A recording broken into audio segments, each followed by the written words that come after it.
Personally আমি হয়তো পেয়েছি, কিন্তু যারা এই মুহূর্তে দেখছে তারা তো পায়নি। শুভশ্রী গাঙ্গুলি জি বাংলার রান্নাঘরে চাকরি ঢুকতে দেয় না শুনলাম, কিন্তু দুখানা পুজোর জন্যে তারা কি কিভাবে জ্বালাচ্ছে সেটা একটু বল, কি কি দুষ্টুমি করছে? দেখো, দুষ্টুমি তো ওরা করবেই, এটা ওদের এজ।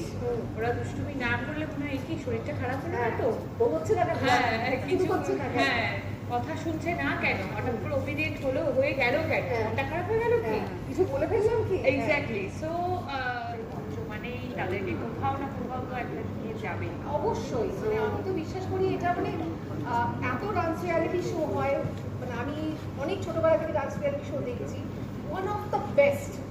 কারণ ট্যালেন্ট হিসেবে শুধু নয়, যেভাবে ভালোবেসে তৈরি করা হয়, একদম একদম। এবং তোরা যেভাবে বাচ্চাগুলোকে ভালোবাসিস, মানে আমি সবাইকেই বাচ্চা বলছি, কারণ দেখ সবাই তো মানে ধরো কাউকে যদি কারোর ডান্স হয়তো কখনো খারাপ হয়েছে, তো সে রান্না করে ওয়েস্ট করো না, আমার সাথে প্রেম করো, আমি খাবার আনি। এটাই কিন্তু দারুণ, এটাই কিন্তু চাই। আমার বড় বলে না, তবে আমার বড় কাছাকাছি জিনিসই বলে, কারণ আমি যেদিন ভাব কুক নেই সেদিন সকাল থেকে আমি রান্নাঘরে ঢুকে পড়লাম, এবং তারপরেও জানে খানিক বাদে আমার মুখটা যাবে বিগড়ে, কারণ সব কিছু সব করতে পারবে না সাথে। আচ্ছা, এবার খুলে যাচ্ছে। খুব সুন্দর গন্ধ বেরিয়েছে। পেঁয়াজ বাটা, আদা বাটা, ডান হাত দিয়ে পেঁয়াজ বাটা পুরোটা ঢেলে দেবে, পুরোটা ডান হাত দিয়ে পুরোটা ঢেলে দেবে। ওকে, হ্যাঁ, যাই